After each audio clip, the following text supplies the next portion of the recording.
Jana Samia Suluhu Hassan wakati anazungumza na rais wa Ghana ambaye amekuja Tanzania Arusha, Rais Samia, rais ambaye sisi hatumtambui, tunasema amepatikana kwenye uchaguzi haramu, Samia Suluhu Hassan amesema kwamba hali ya kisiasa Tanzania ni shwari. Kwa hiyo anaiambia dunia hali ya siasa Tanzania ni shwari. Nataka kusema kwamba jamii ya kimataifa isisikilize upotoshaji huo unaofanywa na Samia Suluhu Hassan.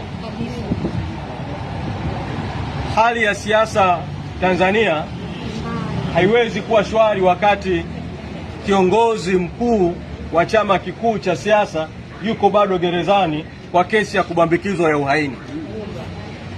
Hali ya siasa haiwezi kuwa shwari wakati chama kikubwa cha siasa Tanzania ambacho kingeendesha siasa za nchi yetu kiko kifungoni kwa amri zisizokuwa halali hapa mahakamani.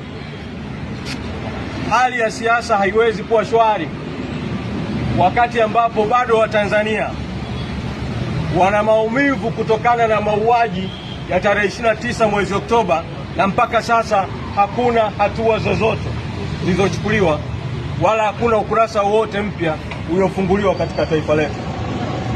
Katika mazingira haya, nitoe mwito tu kwa wadau wote wa demokrasia, wa haki. Natambua kwamba rais wa Ghana yuko nchini kama sehemu ya maadhimisho ya miaka 20 ya mahakama ya haki za binadamu Afrika. Kwa hiyo wanataka kutengeneza picha kama vile mambo yako shwari. Wadau wote waelewe kwamba hali ya kisiasa Tanzania bado sio shwari. Na mwito wangu kwa wanachadema na wapenda demokrasia wote, tuendelee kupambania haki mpaka tupate mageuzi yanayostahili, tupate katiba mpya na haki za kisiasa ziweze kutamalaki.